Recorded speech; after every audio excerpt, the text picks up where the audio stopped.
Yeah. Now, I should introduce Rob. Rob and I met in Sydney in 1999, 2 years or 3 years after I read Think and Grow Rich the first time. And we were in a bucket shop selling conferences where there were 100 people on telephones and we had to make 100 calls a day. And that's where I met Rob. And we have been friends ever since. Nice to Fantastic. meet All right. you. Yeah, All Adrian right. taught me a lot. He taught me a lot. All right.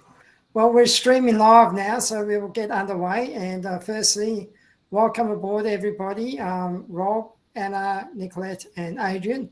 Unfortunately, Nicolette's got something wrong with the camera, but we can hear what she says, which is great. And today we're going to be talking about the mystery of sex transmutation. And I don't know, did you guys find this a long chapter as well? I found quite it a long chapter. so long that I only finished reading it 5 minutes ago because I didn't get to do my normal routine in the pool because it's been raining today. Yes, it has been raining. So there's a lot of things that he covers in this chapter. He talks about things such as why sex is important. He talks the difference between sex and love. He says that men generally don't achieve greatness before the age of 40 because, well, there are other minds thinking, I suppose, and many other things. So we'll get underway, and I suppose we'll just start by firstly just finding the big highlights that people got in this chapter. So how about we start with ladies first, Nicolette?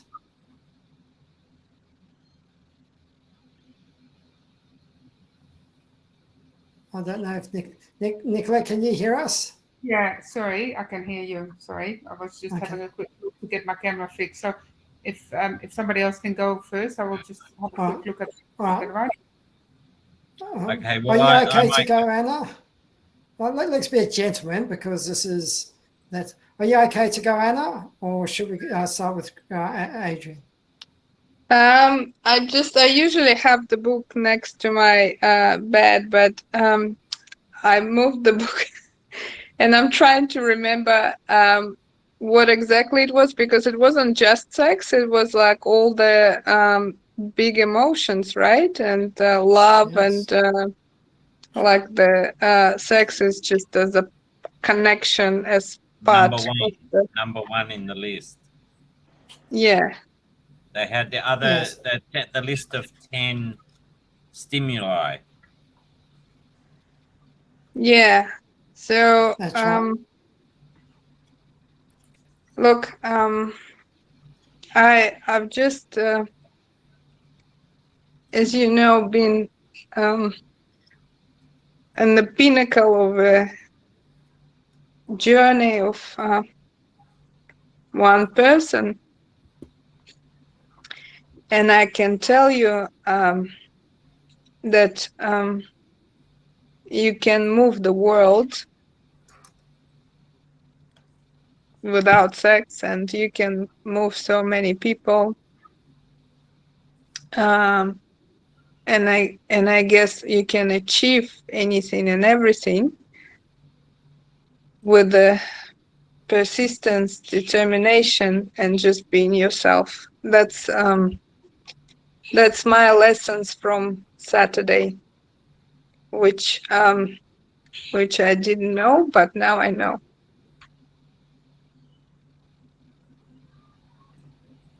Okay, thank you. Adrian. I think a more appropriate way to say what is in the book is the power of love. True love is really why people say love is the answer to everything, and peace. If you, go back to what I always say about Abraham Lincoln, going into that party and seeing someone and saying he didn't really like that man, he had to get to know him better. That's, that goes for ourselves, knowing ourselves better and knowing people that are close to us better as well. And, love does solve a lot of problems. And love can mean forgiveness. It can mean compassion. It can mean memory, or respect. But love comes in all different shapes and sizes. And the alternative to love, and the many alternatives to love, you can really see where they go. They just, there's millions of different ways to go in the opposite direction from love, and where they all end. They don't end up in the history books with a good write-up. Yeah, that's going to be that was actually covered quite a lot in the book as well. Is that firstly, sex and love are two different things, but when combined, they are very, very powerful. Let's have a look at the emotional sex has three. Oh, sorry, Rob, I forgot to ask you. I don't know if you managed to have a read of the chapter. Did you manage to read the chapter? And do you have any comments? I know I've got it on the bookshelf, but I have not read it. But I'll just take it as an observer tonight, listening to the comments and the comments about most men don't achieve success before 40 because they're too obsessed with other things. And therefore, we've got to sort of refocus is the answer. Refocus your energies and do that. So just take it that I'm mainly an observer. I hadn't read the book before. So let's keep going. Yeah, I'll be an observer. Yeah. Okay. Well, if you've got anything that you want to add, you're welcome to add. Sure. Just put your hand up or just let us know. There's no rights, there's no wrongs in this group. It's just a group to help people discuss the teachings of Napoleon Hill. Right, so he turns around and says the emotional sex has three constructive potentialities. They are the perpetuation of mankind, which is quite self-explanatory, the maintenance of health. Right, there's nothing better than sex as a therapeutic agency, and the transformation of mediocrity into genius through changing or transforming one element or one form of energy into another. So it's his third one that he focuses on is the transformation from genius, the transforming of a person from average to genius through mediocrity, through transferring one element. Anyone got any feedback on this element that he's talking about?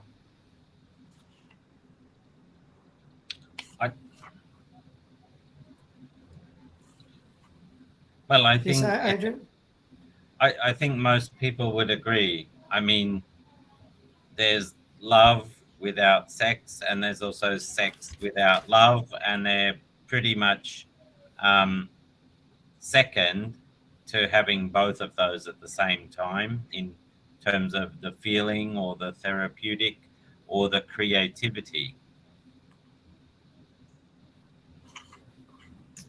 Yeah, I agree with you on that one. And I'm just wondering, how are you going with the camera, Nicolette? No, it's not working, so I'll just leave it for the moment and just focus on this now. All right, okay. Just a question here. What? Just as a general comment, what do we call genius? What is the definition of that? What's the definition of what? Genius. Genius. Yeah, like to go from. He actually goes through that. Yeah. That is later. Let me find. That's where he's talking about the genius inventor and the clunker or whatever.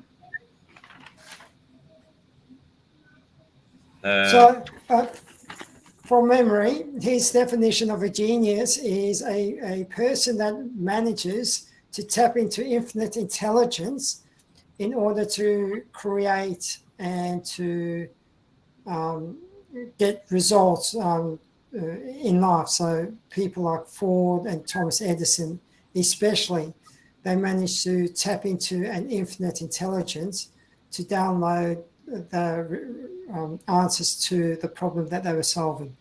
And so that's his definition of genius, right? Got it. Okay, got it. Right. Okay. That was actually Yes, one of my Nicolette. ways. Paul was the genius as the sixth zone of being the creative imagination and really tapping into that as your sixth sense. It's getting out of that mind and in that creative imagination as the infinite intelligence and tapping into your unconscious mind, your subconscious mind, sorry, your unconscious, subconscious. Yes. That feeling where you get like in the Matrix, where you just want to plug a cable in the back of your head and have it all downloaded so other people can work with the idea. Absolutely. And you can also have it downloaded into you and like learn martial arts in 2 seconds with the download into your brain. It's like the red pill, blue pill. Once you've been red pill, you can't go back. But it's more than that. I mean, I think we've Well, all that's had. what's happening right now at the moment, isn't it? The download and the upload. I think, I mean, should we just go around the room and say, like, what everyone's experience has been where you've had high creativity, that feeling like the guy in the book where he goes into his silent room and he was like writing for like 3 days or something. Are you talking about Gates? Yes.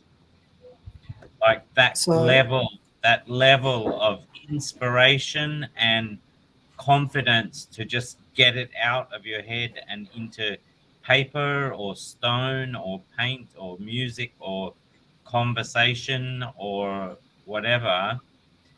You know, you can do that with inspiration and rearrange your house or start digging a garden in your backyard with that level of creativity and just know where everything's going to go and fit. Yeah. For Anyone me, else want to add to that? Yeah, Nicolette? what we spoke about before, Paul, of like that vibrating on such a higher level field, and it's just, you can't even describe it. Adrian is saying, you know, put it into words or whatever. That is just right here on Earth, but yes, high just vibration.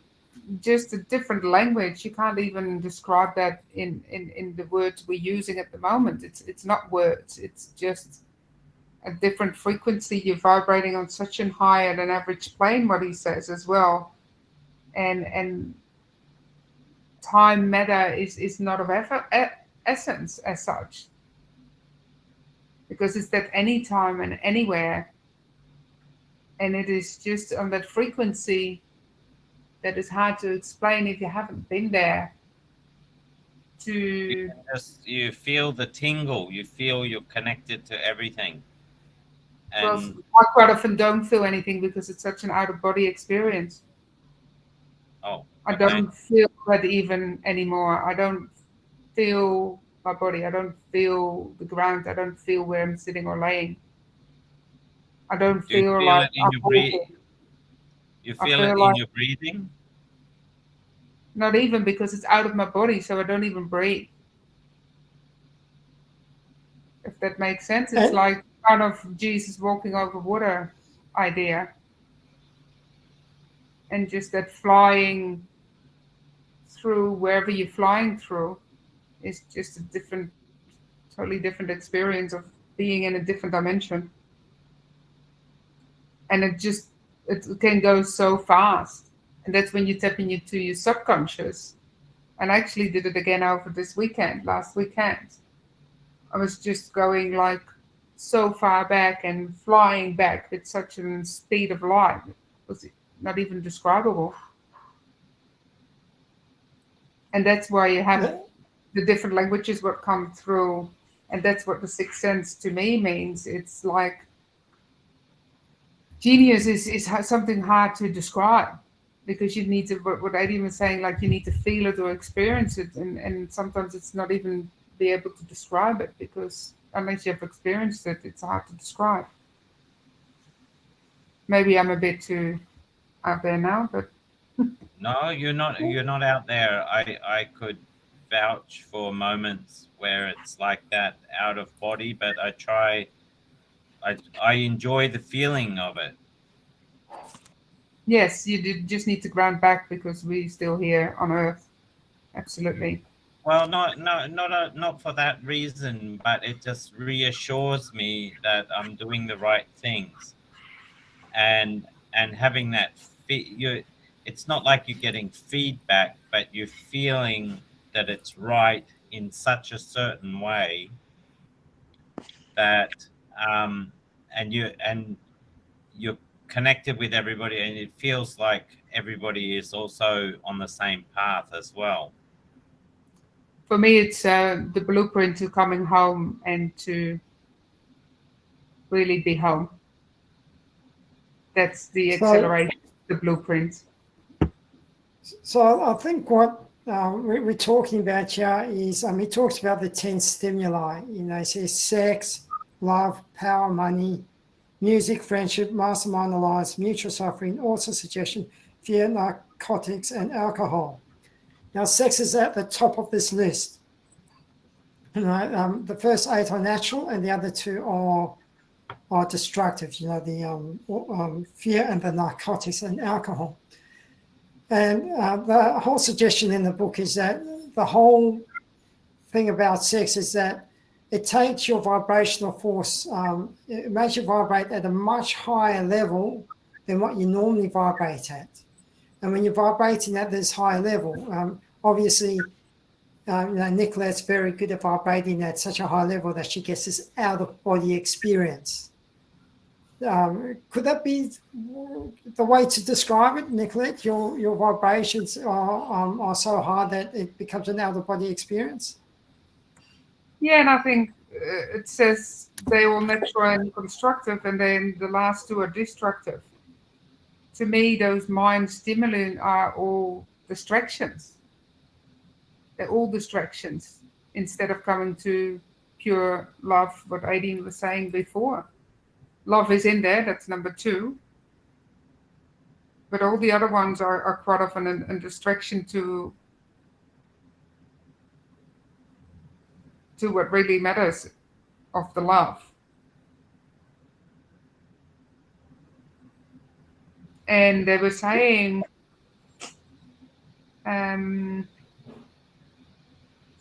sex can be really destructive, and sex can be really natural and constructive. Sex can be very healing, and sex can be very traumatic. So I think it's just so many 2 sides of it, rather than the one side, as he is mentioning. I think he does actually mention that if you don't control your sexual urges, it can be as destructive as narcotics or alcohol or drugs. So you're right in that it is. And I think if we have a look at this chapter, he separated sex from love. Right? He said that sex is the thing that puts you on a much higher frequency than any of the other stimulants. Right? The problem with, and he talks about this later on in the book or later on in the chapter, is for a man, he usually does not succeed before the age of 40 because he doesn't know how to control his sexual urges. Yeah. But between the ages of 30 and 40, he learns to control these sexual urges, and it's normally done through love. And so when you can get use the love with this high vibration, that's when you actually really start to create, and that's when success comes to a person. Totally agree with that. I think all of those stimuli, you can have a negative and a positive outcome. I mean, there's also very negative love too. Like with stalkers and fans and people like that, and unrequited people, or the the suffering side of it, or auto suggestion, that can be positive and negative too. He's saying too much of one thing is probably a little bit um, is too much. Like you can have too much of a good thing. Um, I would say that out of the whole list, love is the only one which can't be negative. It's Oh, no. negative only if you add um, possession, If it's which No, is just not that's what I mean. Some are like unrequited love or one-sided love, where someone loves somebody but they don't get love back. He no, but doesn't. that's a possessive feeling. It's nothing to do with love. That's ego, nothing to do with love. Correct, but I don't think he specifies that enough in the book, because they didn't have enough psychology back then. Yeah.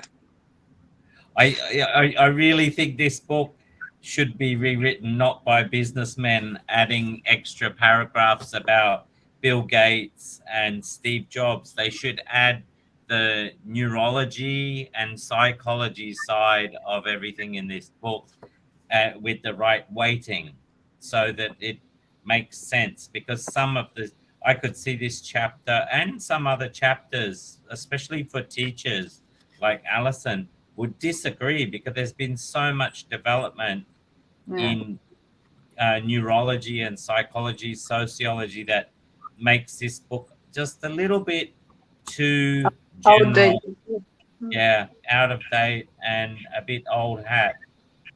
But we are coming around full circle in history, where we're finding that love is the answer to a lot of things, that other things have not been the answer. I think, Paul, if you've been in this 10-day silent retreat, right? The Vipassana, you talk about Yeah. Vipassana? Yes, I've done that. So there is something which I perfectly aligned there. Like there is something which I'm absolutely not aligned. They believe that we all live and suffer. I'm not aligned with that. I don't believe that if you live, you have to suffer. It's your perception. Whether if you suffer, then you suffer. If you enjoy, you enjoy. But there is something what I absolutely agree with, that if we have a choice, if we resist, then it's not comfortable, and we can um, really want something, and that's not comfortable either, or really don't want something, push, that's not comfortable. But if we accept, that's when we're in the flow. And once we're in the flow, then we can add the concept of love, because you can't add the concept of love in any other situation, whether you want something and you want to possess it, or whether you don't want something, you disconnect it. And only when you connect it, that's when you can be in love. Like when and that flow, and once you add love, you can add anything, that everything else, or out of that 10 list of 10 becomes like, once you master that acceptance and add feeling of love, then that list of 10 becomes like pretty much unnecessary. But that can be a trigger, though. I don't know. So, Anna, what's your definition of love? Because everybody's got a different definition. I'd love to know what yours is. Yeah, of course. I'm very much in line with the definition of love in Vipassana. How do you call it? I don't know. Vipassana. Yeah, Vipassana. Yes. Is an absolute over-encompassing feeling of There is no alternative word, actually. I guess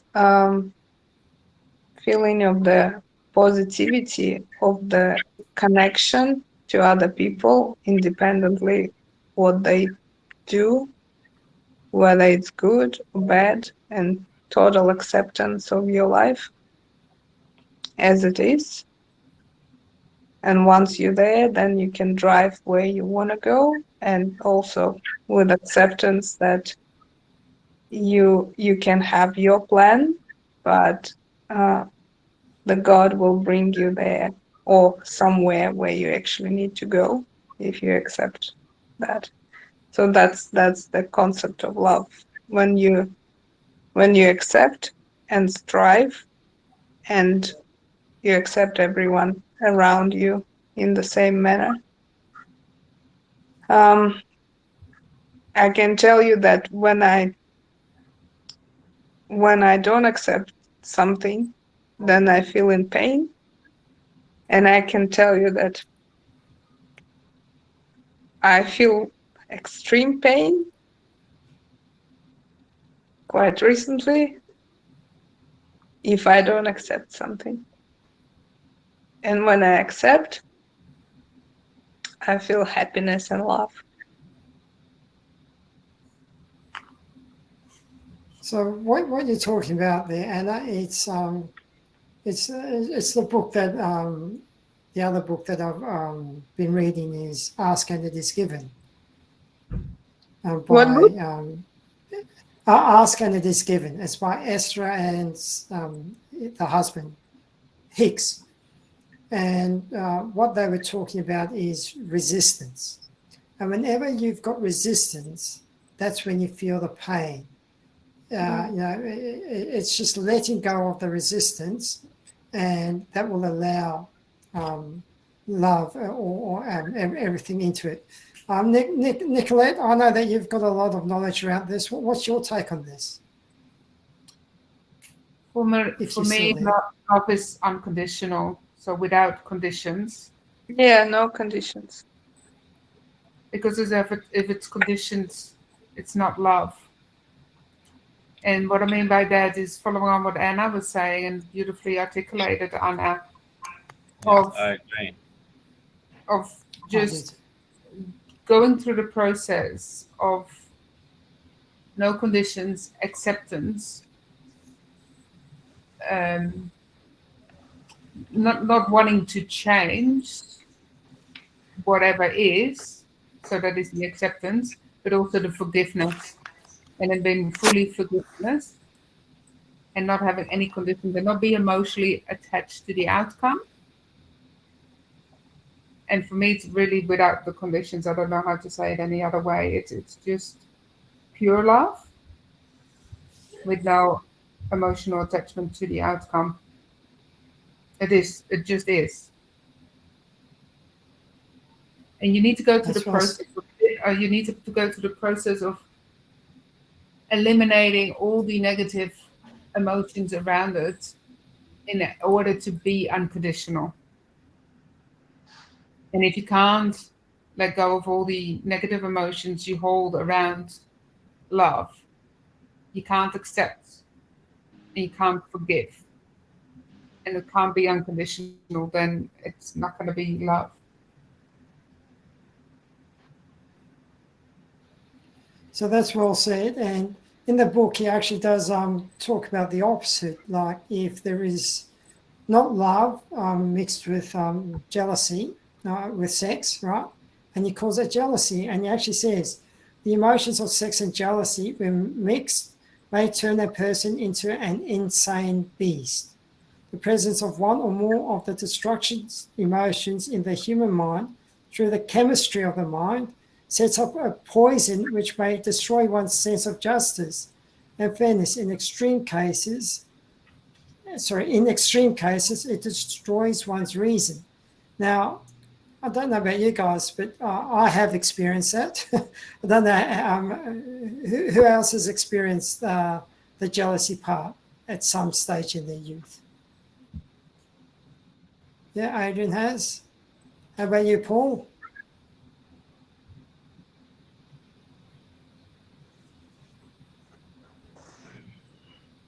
Yeah, I think it's at times, I mean, everybody goes through that sort of thing. Yeah.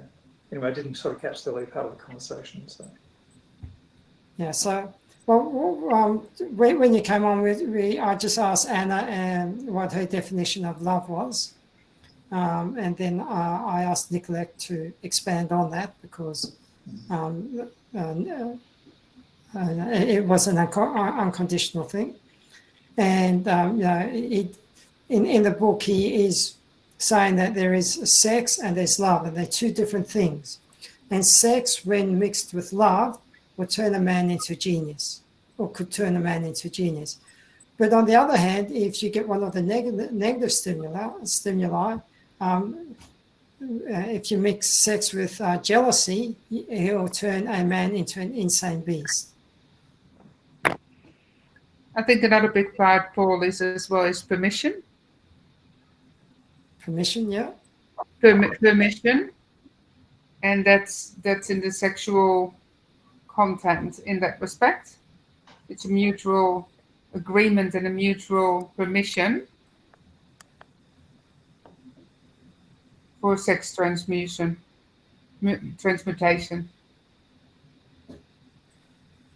Yeah. And what I mean is respect each other, and this is on not just a physical level, but it's a sacred temple,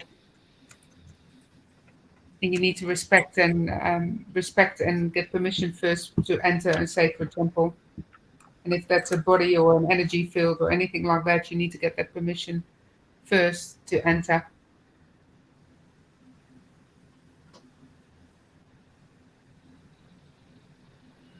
Yep. Does that make sense, or? Total sense. Total. I think it's implied too, the permission, because it was just be implied. Even if it was written 100 years ago, there would be no. There'd be some implications back then as well if there wasn't permission. And I think what everyone was talking about before, where certainly for men getting to 40, they're often not just on a sexual level, they've been spending most of their life trying to get certain achievements or possessions or things done without becoming what their real potential is meant to be, because they may not even know what their goal or what they want to be. I tend to now pay attention very closely when I meet people and they complain about their spouse, because I think that is a pretty lowball excuse for not having success. If they can't handle a relationship, they can't manage a company or a business. Back in, I don't know, 2022, I had a good friend who was we were in business together, but he was having some issues with his wife, and I know why, because he was playing around. And I said, look, she's got understandable reasons for behaving like that. I said, this is something you should write it down, Rob. This is another Adrianism. Change your life, don't change your wife. That's right. You know, it's not the rest of the world are idiots. It's we're the idiot. If we cannot make sure that it's not the spoon that bends and there is no spoon, and like Anna said as well, if you make that choice to accept rather than to, or even try to suggest a change in that other person, then, you're just meeting resistance, and resistance is uphill battle. It's pressure, it's pain, and it's moving you in the opposite direction to what's comfortable to you. So of course, that is the biggest reason people have arguments, they have difficulties in families, co-workers, colleagues, business partners, even members of the public that they don't know. You know, they can't stand on a train without getting annoyed because someone has, you know, jumped in front of them or something like that, you know, and they just make a big thing about it. So I think that understanding what Nicolette was also saying too is just being, it's not about being above, it's not about being below, it's just about being. That the whole, actually a good description is if you think of it as a three-dimensional matrix rather than a two-sided situation, them and you think of it more like a three-dimensional matrix, like a jungle gym in a play yard. It's not about the sides, it's about the connection between the 2 points, whether it's up or down. So, you know, there's no more power, they're all the same length. Is that a good description of that, Nicolette? Because you are the expert in this. Yeah, I always say as well, look from an eagle's point of view, fly higher and fly higher and see it from a different perspective. But the other analysis I quite often make as well, Adrian, what you were saying is the reflection, what you see in each other is the reflection what you need to work on. It's mirror work. It's straight mirror work. If you're blaming your husband or you're blaming your wife or vice versa or whoever, there's the three fingers pointing back, and it is just why there's resistance is because there's something you don't want to see, you don't want to work on right now. And That's right. it's not saying it's right or wrong. We all have resistance because we're human. And why don't we succeed before 40? Because why is it called when you turn 40, it's your midlife crisis? Well, I said hopefully not till my 50 because that's only midlife, midway my life, because I'm going to be 100. But it's like people haven't got the experience and they haven't been told. They haven't had a model how to do it. Their parents didn't know. You model off everybody else. And if you're not surrounded with the right people, you're going to make the same mistake over and over till you really start diving deep and want to put that mirror in front of yourself and look really deeply in that mirror. And that's very confronting, very confronting. But if you don't want to do the inner work and you don't want to do anything about it, you will never get success. And I must say, this book is, what we said, written so long ago. I've found and I feel that a lot of the younger generations now see this quicker than what we see as our age, because it's a generation difference. And they put the mirror in front of them more often and quicker on an earlier age. But they also have learned, why do we need to wait till we're 40 or 50 to have that midlife crisis and then start working on it? But when you turn 40 and 50, and that's a lot of the man's work, I've seen a lot of men been doing, is you whatever you just said, Adrian, about your wife, but we say the queen or the Harley. Are you choosing the Harley or the queen?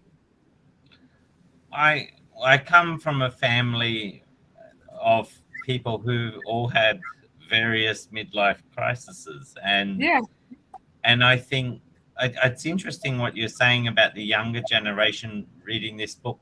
They probably see more similarities with their grandparents, we can hope, than their actual parents or maybe their uncles. But the 40 years old thing is really down to the education, because some people have very good early sexual education and love education and relationship education, and some people don't. Some people have to find their way maybe in their 30s or something, and the whole concept of being successful and saying, okay, men or women can't be successful until they're 50 is also a lot of people have responsibilities that they feel they need to complete, like they have to wait until their children finish school and are going to university under their own steam to have time to work on their business, or they have to pay off their house before they can work on their business. or they have to change their spouse because that spouse is not giving them that support or whatever they think, or but people mature differently, and we are seeing now. I mean, you think about the younger generation. I wouldn't say the youngest ones right now, but I would say certainly some people just before our ages of 50, say, that had terrible upbringings where they were traumatized by things that even adults should not have experienced. And if you go back to earlier wars like World War One and World War Two and any other war, but I just think the kids that grew up in the 50s, 60s, and 70s had some of the most horrible things that how could they possibly even mature after 50 to be successful with that kind of baggage and experience that they can't rise above or block out or ignore without good assistance or someone to talk to about it, perhaps. We all conditioned genealogically by generations. Past generations can go far, far, far back, what we don't even realize, because we can't comprehend what it is.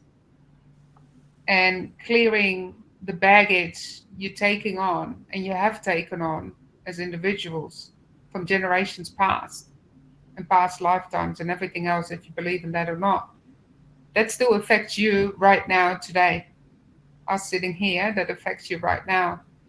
So as long as you carry that around with you, you'll be affected to that. You'll be at the effect. So till you clear that and really understand that, you will always have that baggage with you. And that will interfere with the way you live life and the interference with the relationships you have. And that will interfere. Is there a way to escape that? Not escape it, you need to deal with it, you need to move through it, and you need to go through your timeline and clear that. Somebody needs to do that for you.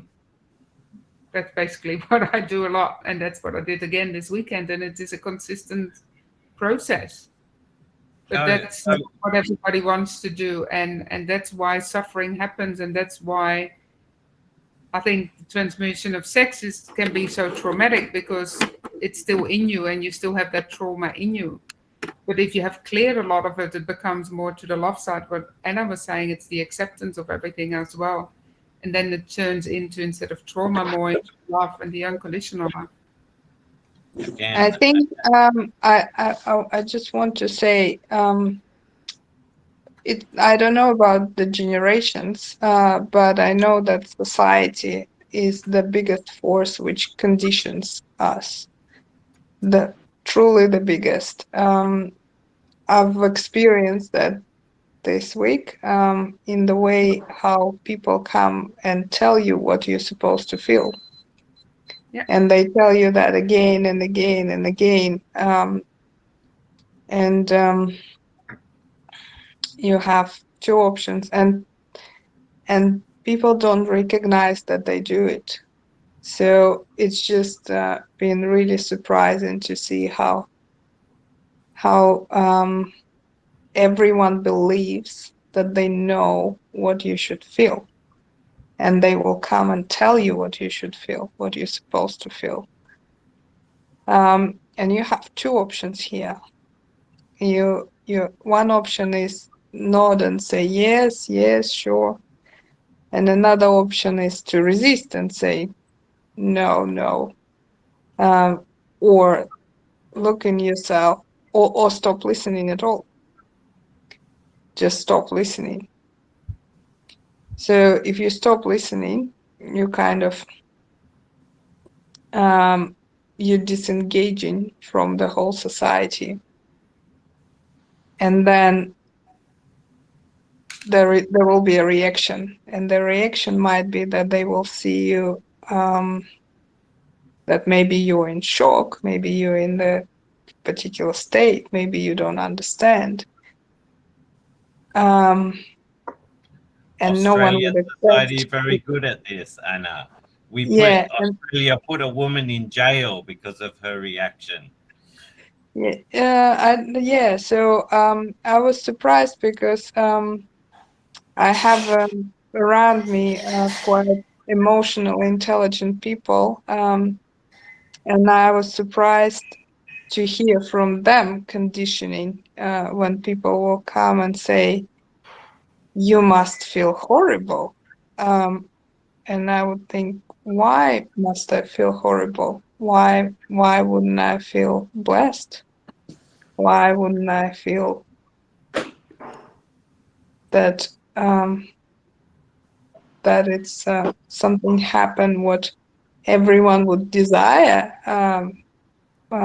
in the way that like I'm not sure how many like some of you knew what happened what not, but um, I'm just thinking if you ask yourself if you want to die, how do you want to die? Would you want to die the happiest person in the world, loved by everyone, and everyone would express that they loved you, they hugged you, and you would disappear without the pain? Would you want that? Wouldn't that be a miracle? Wouldn't that be? And then thousands of people will come and say, around the world will come and say that you're actually a role model. Wouldn't that be a miracle? Wouldn't that be a recognition? Wouldn't you be proud of yourself? Or would you feel pain? Like that's your choice. I Beautiful. think the choice is obvious, but I don't know why everybody thinks that it must be the pain, like whether they see that you must have a humongous ego and say that you have to be possessive and you have to feel loss and you have to. Well, yeah, of course, like you feel it, but it's not must. Beautifully said, Anna. Yeah, it And is everything you've said tonight is so eloquent and just shows you're totally in touch with everything. Oh, I wish sometimes I do. And sometimes I feel like I'm a big hole. and also I, remember, Anna, I think the people who said whatever they said it because they might not know what to say, and they said Oh, it with yeah, the yeah. best intention and with the resources they had at the time. Yeah, yeah, and to be honest with you, people do come and they say we don't know what we don't know what to say, and that's probably the best thing to say when you don't Yeah, know what to say. yeah, yeah, yeah. Yeah. But that's the conditioning we have, and it's sometimes hard to say I don't know, and instead of owning up to it and say I don't know what to say, or Mm. say nothing rather than making something up to make you feel better, which might have exactly the opposite reaction for you. But So, all I can say is that not knowing, of course, who said what, it is not important. They all will come from the heart and mean with love the best for you. Oh yeah, yeah. Like I don't doubt. I'm actually I've said that many, many times. I'm very proud of Australians. Very, very proud. In the way um, how Australians are conditioned to support each other and without asking, without conditions attached to it, just selflessly and without waiting for thank you or anything, just being very generous and in all the ways. I'm sorry, I have to go because my son is in the bathroom and I need to take care of him. Um, Thanks so okay. much for listening for me. Look, thank you for thank you coming for back. coming, Anna. Thank you for coming, and we loved Thank your you, input Anna. today. It was amazing. Thanks. See you. All right, thanks. All right, well, now I know Paul Cummings wanted to say something. Did you put your hand up, Paul? Yeah, just following on from what Nicolette said about the family systems and how that impacts. And I'm still feeling part of the effects from my mum was always anti-business. You know, her father had a business that failed, her brother had a business that failed, and therefore all business was bad and would always fail. Didn't matter how good the stuff it was or what the idea was. And, you know, even having that in the background made things difficult at times. I mean, my mum passed away last year, so it's almost a year ago, but I'm still sort of struggling with some of the legacy of her beliefs and what she had sort of passed on. You know, in some ways I thought that her, and I actually set up this current business just before she passed away, and I thought, okay, when she did that would provide a release and a reset, but I haven't quite been able to manage that. There's still some legacy things hanging on beyond that. But yeah, I was just sort of supporting what Nicolette was saying. Right, okay. Well, we're starting to run short of time, so I want to just get on to some of the other concepts in this book. One of the things he does say is that memories of love never pass.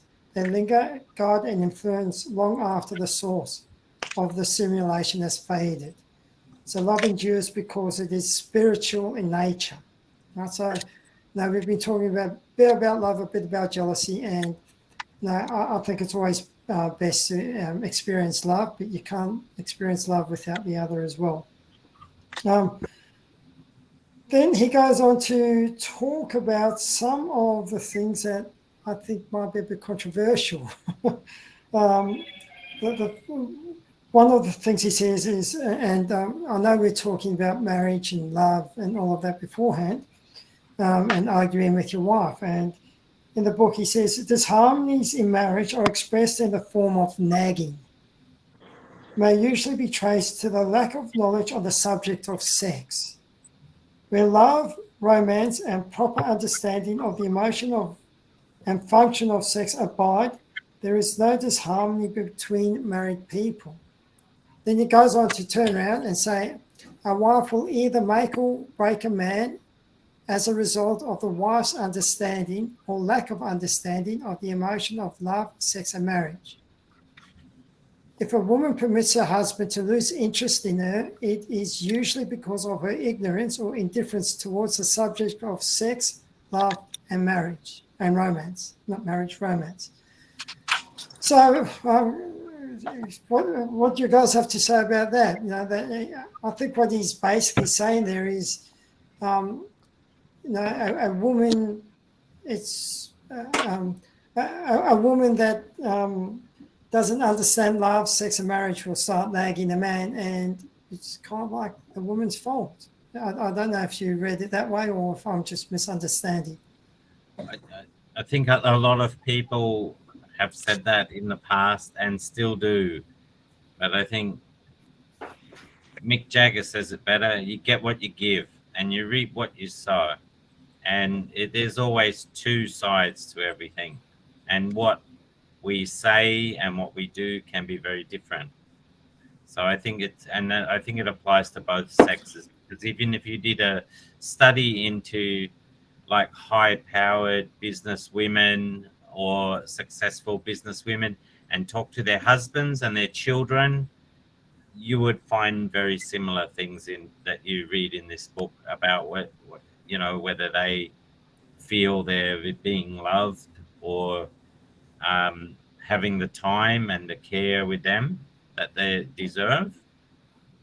And a lot of people use that as an excuse too. They say, I can't do this because I've got a family, because I've got these things.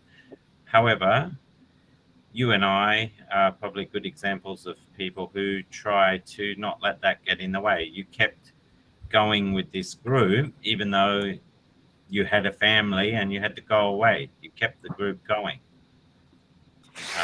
I think that's good. I think I still goes back to the fact that we're reading how to think and grow rich, and we talk to and listen to people who complain why their business is not making them rich, and they blame it on their family or their spouse or their kids, which really shows you, like, how good are they going to be at looking after employees or suppliers or customers? So, I'm guessing almost everybody here has read or seen the Da Vinci Code, Long time ago. the movie or the book, where Um, they're showing the two triangles.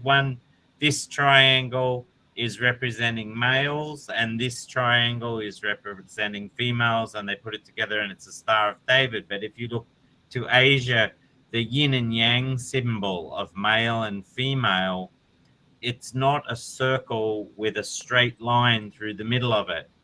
It's a circle with a wavy line between the two opposing sides to indicate dynamic movement, with an element of each in an element of each, which shows that males need to embrace their femininity sometimes, and women should also exercise a little bit of masculinity at sometimes. And now we have so many different pronouns and everything.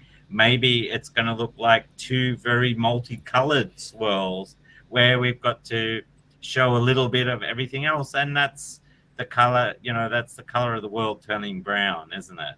Where we've got so many colors, it just meshes together, and it doesn't make any difference. And that's the universe that Nicolette and Angelica both talk about, the same thing about the universe, and that people, Nicolette, I can't get away from this thing that I saw the other day where they say most of what our body is made up of is hydrogen, oxygen, carbon, and nitrogen.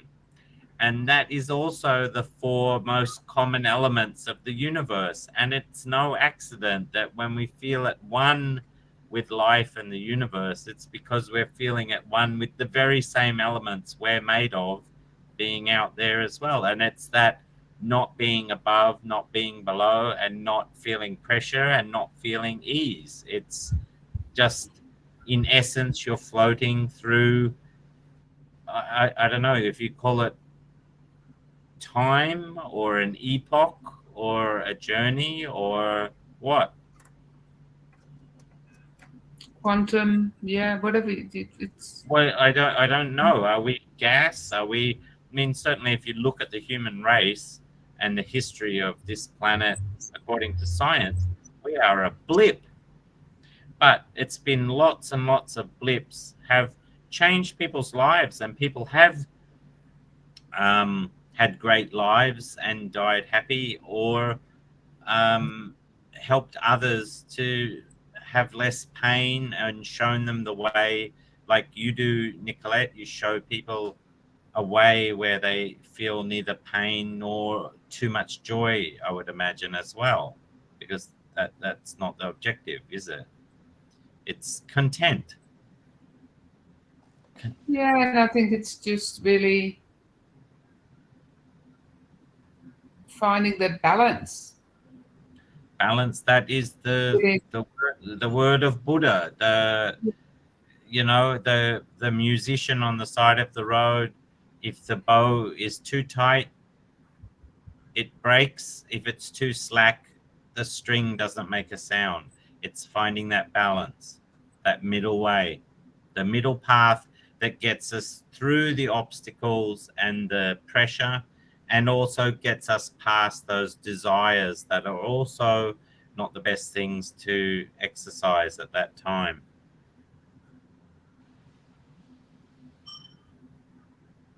I've got to keep remembering to turn myself on. Paul, did you want to add to that? That's you have to turn your mic on. Yeah, you're on mute. Yeah. No, it's all good. It's all good. Okay, great. So I think what I want to finish on is this thing that he says about man's greatest motivating force is his desire to please a woman. It's the same desire since the dawn of civilization. The only thing that has changed is his method of pleasing. It is this desire which gives women the power to make or break a man. So he's made, at first he's turned around and said that if a woman doesn't understand love, sex, and romance, she'll be nagging at the man. But if she understands it, she's got the power to make or break the man. No man is happy or complete without the magnifying influence of the right woman. The man who does not recognize this important truth deprives himself of the power, which has done more to help man achieve success than all other forces combined. So what do you think about the idea that a woman can make or break a man? Nicolette, I'll start with you. No, take responsibility. That comment of a man pleasing the woman, I totally disagree. And the power is within you. Power is within everybody. There's no need for anybody else to give that to you. It's all inside of you. So the pleasing is within inside of me. Not a man has to give that or a woman has to give that to a man. But if you agree to it and you're in alignment and you both decide, you both accept and give each other permission, that's for me a different story. Right, okay. We need more of that in Australia, Nicolette. And that's all the work. So honestly, that's the work I've been doing, and without going too personal, but with me and my husband and so many men. There's not enough man doing the man's work, and a woman can't make a man. They need to run with the wolves, and they need to take the responsibility. Is your husband from Australia? No, he's Dutch. Yeah, so, I mean, Europeans, I have to say, are a little bit more liberal thinking than in Australia when it comes to this. Australia tends to be a very macho country where getting in touch with that, I mean, yeah, you can see the newspapers. Not a lot of people are abiding by the permission standard that has been set down by New Society. They're still doing the old, doing it the old way. But I must say, we learned in Australia, this was not something we learned while we were in Holland. We've been away since we were 23, 24. But there's so much going on in Australia at the moment. And a lot of women, as Paul was just saying, taking quite often the lead and doing the work. And the man can see what changes in the woman and goes like, wow, that's my queen. That is my wife I fell in love with 20 years ago, 25 years ago. What is she doing? And the man will need to kind of keep up in the good way and want those changes for themselves as well and become the king, and will need to do the work. And we have seen a lot of work happening also with men and women in the same space. That, as I say, the biggest ego-driven man, if I can repeat Adrian's words, and quite often it's the man who thinks it looks manly because he's been going to the gym for years and all bulked up and whatever. These are the men who are crumbling down and laying on the floor in the futures position, crying their eyeballs out because they freaking don't have any clue, sorry my French, how to be a man. And they need to man up, and they need to take responsibility, their own responsibility. They don't need to please a woman. We don't need a man to be pleased. They need to please themselves first. They need to take responsibility for themselves first and do the work and understand what it is, what the difference is between a man and a woman. And I needed to learn that. I needed to learn how it was to be a woman, and I needed to learn what the difference is between a man and a woman. And sex has a lot to do with it. And I see it in a totally different view. And I've learned so much about it, about myself, about our relationship, and about so many things, and be man in general. But you can't generalize it. But at the end of the day, we're all responsible for our own happiness. And however that looks like, you need to do the work as a person if you want to make the change, be the change. Yes, and not a lot of business people know that, even if they've been in business 30 or 40 years, because they might have the achievements, but they may not have the experience or the exposure to those emotions. And a lot of people also feel they don't have the luxury to be forgiving or compassionate until they've made it themselves. They're not going to turn around and help people until they've already helped themselves. But do you want to have the regret that it is too late? If you want to live with that? I think some people, that it's unavoidable. They do have that regret because they don't see it coming. And I think that's because business is taught in a very arbitrary way in most institutions, and it's very emotionless business. Yeah. Where like the founding points of business in sales, it's all about emotion, and that's what I love about the second half of this chapter. Is it talks about the magnetism, the sexual magnetism that salespeople have or have to have in order to attract a sale, because as you know, sales do not always go according to plan when someone's chasing the sale. They come when the sale chases them. But again, And I come back to be sexy is being in that different vibration. And that's when That's sex, that is when it's So- sexy and when the sex transmutes. I don't know if it's. I think they're trying to say that the transmute is maybe they probably. I don't know. Maybe they didn't have the word transcend. It's not about sexy. It's about. It's a magnetism that is not metallic. It's it's skin and bones, but with some brain. What my computer friend says, you've got hardware is computer, that what it runs in is software, and the thing that types is called the wetware. It's wetware magnetism. It's not related to the apparel so much. Like, he does talk about the way they dress, and he does talk about the energy they give off. It's not about masking the sexual overtones. It's about leveraging them in a way that most people mistake how to do that. And you can see that if you walk into an Australian pub normally, with the bravado that men will use to try and make them seem attractive. It's funny that you've decided to go down this track. What Nicolette said is that she's so right. Men need to be men and women need to be women.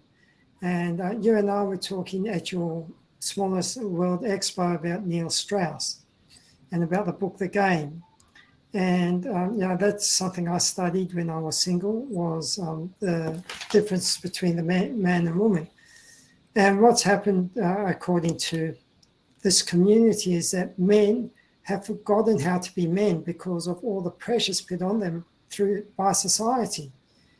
And as a result, because they're trying to please women the way society is telling them to please women, but that's not the way women want to be pleased. Women want men to be men. And you're laughing, Adrian. I'm just trying not to get too. Well, I mean, this is the topic of discussion in most universities now. Is like, and I don't know what you feel about this, Nicolette, either. Because if we're saying for men to be men and women to be women, then what about all the other varieties? Well, that's their choice and their responsibility. That's So, I can tell you then. I don't know if you remember in Sydney in the 90s where they talked about the pink dollar being the great economic superpower because gay people were spending money and buying property because they could live together more openly, and they were furnishing their apartments. And this was the great pink hope of business in Australia in the 90s, was the pink dollar. I don't see that they talking about this for any of the other gender groups that exist or are being created tomorrow. And it's not, I'm not devaluing them. I'm just saying that they're not interested, I don't think, in achieving the level of financial success that the rest of the business community has been trying to do for certainly the last 100 years.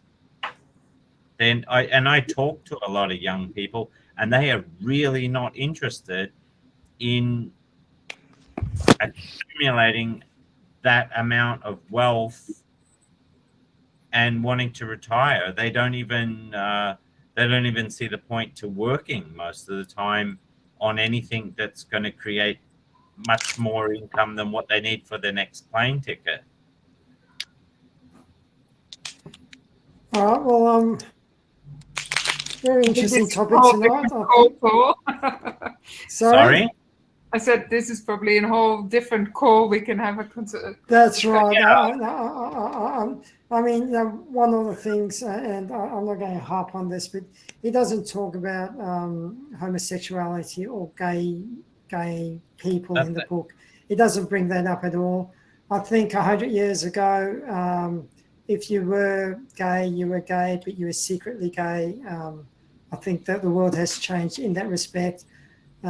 Some people say it's natural, some people say it's a choice. I don't know. I'm not going to go down into those, down that track, because that's not what this discussion's about. If you want to have that discussion, we can always have that discussion, but not in this this area. And I thought it was a very interesting chapter, the whole thing about sex transmutation. I know that when I was reading the book to my son, that was one chapter, because he's 8 years old when I read it to him. I kept the sex talk out of it. I also know that when I was speaking to Sally about, we read the book at the same time. And this was a chapter that put her off. She did not like what he said about the differences between man and woman. So it was just quite interesting. And so with that, next week, we're going to be talking about the conscious mind. So that's going to be a whole different topic as well. So I thank you all for coming. Thank you, Rob, for joining us tonight. And I hope you learned a lot, and we'd like to see you back next week, where we'll be covering the conscious mind. With that, does anybody have any last comments? Doesn't look like it. All right then, guys. Well, you have a great night, and I will see you soon. Thanks, Paul. Adrian. Thanks, Adrian.